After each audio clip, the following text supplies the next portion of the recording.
बिस्मिल्लाहिर्रहमानिर्रहीम। लाखों करोड़ों दरूद व सलाम आक़ाए जहाँ हज़रत मोहम्मद मुस्तफ़ा सल्लल्लाहु अलैहि वसल्लम पर। जी, आज की जो रेसिपी बहुत ही मज़ेदार, लाला मूसा के रेस्टोरेंट मियाँ जी की बहुत ही मशहूर दाल है, बनाना बहुत ही आसान है। तो चले हम अपनी आसान सी मशहूर वाली रेस्टोरेंट स्टाइल दाल की तरफ चलते हैं। इसमें मैंने 3 खाने के चम्मच चने की दाल ली है, 2 खाने के चम्मच माश की दाल ली है, 2 खाने के चम्मच मूंग की दाल, 2 खाने के चम्मच मसूर की दाल। यहाँ पर आप देखें, मैं चारों दालों को पानी में भिगो दूंगी। आप इनको आधा घंटा ज़रूर भिगो कर रखिए। जितनी अच्छी दालें हमारी भीगी होंगी वो उतनी अच्छी हमारी गलेंगी। आप चाहें तो इनको रात भर भी भिगो सकते हैं, लेकिन मैं इनको अभी ही भिगो रही हूँ। आधा घंटा हो गया है हमारी दालों को गीले हुए। यहाँ पर आप देखें, मैंने मिट्टी की जो है वो हांडी ले ली है, उसमें पानी को गर्म कर लिया है और उसके अंदर मैंने ये चारों दालें मिक्स कर दी हैं। बहुत ही सिंपल से मसाले इसके अंदर जाएंगे। 1 चाय का चम्मच हल्दी, 1 चाय का चम्मच लाल मिर्च और आधा चाय का चम्मच मैं इसमें नमक शामिल कर रही हूँ। नमक हम अपने टेस्ट के मुताबिक कम ज़्यादा कर सकते हैं, बाद में हम इसमें दोबारा अगर ज़रूरत पड़ी तो ऐड कर देंगे। ढक्कन लगाकर दालों को मैंने बॉईल होने के लिए रख दिया है। यहाँ पर आप देखें, मैंने एक और छोटी सी मिट्टी की हांडी ली है और इसके अंदर मैंने 1 चाय का चम्मच ज़ीरा और 1 चाय का चम्मच साबुत वाली गोल वाली काली मिर्च बग़ैर किसी चीज़ के गरम हांडी में डाल के मैं इनको जो है इनका कच्चापन दूर कर रही हूँ। कोई मैंने ऑयल वगैरह इसमें शामिल नहीं किया, बस हमने हल्का सा जो है इसको फ्राई कर लेना है, सूखा भून लेना है। सॉरी, फ्राई नहीं करना, भून लेना है।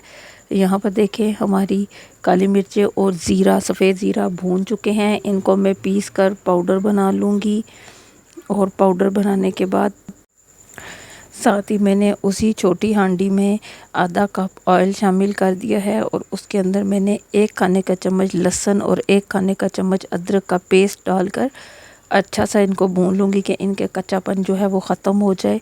जब इन हल्का सा फ्राई हो जाएगा तो ऑमलेट साइज़ में कटी हुई प्याज जो है एक दरमियाने साइज़ की, वो मैं इसके अंदर शामिल कर दूँगी और हम प्याज को अच्छा सा फ्राई होने तक जो है फ्राई करेंगे। और यहाँ पर आप देखें, जो हमारे पास फ्राई हुई हुई काली मिर्च और ज़ीरा था उसको मैं पीस लूँगी। यहाँ पे हमारी दालें भी गल रही हैं और हमारा प्याज जो है वो भी नरम होना शुरू हो गया है, गलना शुरू हो गया है, फ्राई होना शुरू हो गया है। अब इसके अंदर मैं 2 से 3 खाने के चम्मच दही शामिल कर रही हूँ। दही डालने के बाद मैं मसाले को फिर अच्छा सा भून लूँगी।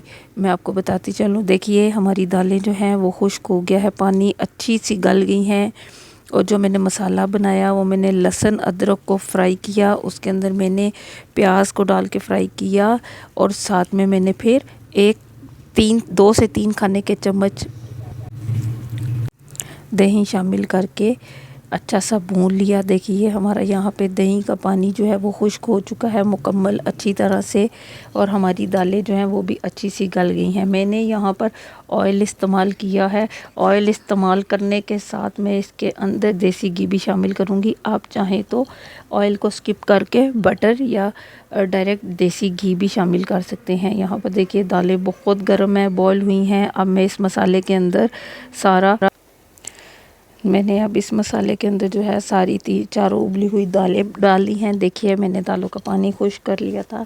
अब हम इस स्टेज पर आकर अच्छा सा जो दालों में हल्का सा पानी है उसको खुश्क कर लेंगे और अब इसमें मैं नमक भी टेस्ट कर लूँगी। और यहाँ पर जो मैंने काली मिर्च और ज़ीरा फ्राई किया था उनको पीस कर पाउडर बना लिया है और ये पाउडर अब मैंने इस स्टेज पर आकर शामिल किया है। अगर हम ये पहले शामिल कर देते तो दाल का टेस्ट वैसा नहीं आएगा। अगर आप चाहते हैं कि आपकी दाल बिल्कुल हूबहू लाला मूसा वाली बने तो आपको ये स्टेप बाय स्टेप फॉलो करना है। और साथ में देखिए मैंने पैन में अपने देसी घी जो है उसको जो है वो गर्म करके मेल्ट कर लिया है। यहाँ पे देखें मेरी दाल जो है वो अच्छी तरह से गली हुई है। आप चाहें तो आप ये वाला प्रोसीजर स्किप भी कर सकते हैं, लेकिन करेंगे तो आपको दाल का रिज़ल्ट बिल्कुल रेस्टोरेंट स्टाइल ही मिलेगा।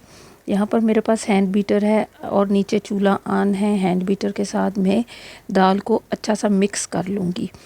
उनकी दाल जो होती है वो बहुत ज़्यादा सख्त होती है और वो उसको नरम देसी घी के साथ ही करते हैं। अगर आप चाहें तो आप भी इसमें ज़्यादा देसी घी शामिल कर सकते हैं, और अगर चाहें तो दाल को थोड़ा सा पतला भी रख सकते हैं। यहाँ देखिए हमारी दाल, ये देखिए अच्छी तरह से मिक्स हो चुकी हैं। मैं एक बार फिर इसमें हैंड बीटर को इस्तेमाल कर रही हूँ। बहुत ही मज़े की, बहुत ज़्यादा टेस्टी दाल बनती है। आप ज़रूर ट्राई कीजिएगा। जो लोग लाला मूसा गए हैं, जो लोग गुजरात के साइड पर रहते हैं, उनको ज़रूर पता होगा। और मैंने सोचा आपके साथ ये वीडियो क्यों ना शेयर करूं। यहाँ पर देखिए मैं जो अपनी गार्निशिंग कर रही हूँ वो हरी मिर्चों के साथ, और ज़्यादा सारी आधी गड्डी मैंने धनिया काट के इसमें शामिल किया है। ये देखिए गरम गरम हमारी हांडी है, चूल्हे से उतरने के बाद भी मिट्टी की हांडी है तो वो गरम रहती है। और अब ऊपर से मैंने इसके ऊपर गरम गरम देसी घी डाल दिया है। आप देखिए शानदार कितना गरम है, और कैसे चूल्हे से उतर कर भी हमारी हांडी जो है वो गर्मा गर्म है। बहुत मज़े की दाल है। इसको हम अचार और चटनी के साथ सर्व करेंगे। उम्मीद करती हूँ आपको वीडियो पसंद आएगी। ज़रूर ट्राई कीजिएगा। मुझे अपना फ़ीडबैक ज़रूर दीजिएगा। अपनी दुआओं में मुझे और मेरी फैमिली को याद रखिए। अपना बहुत सारा ख्याल रखिए। अल्लाह हाफिज़।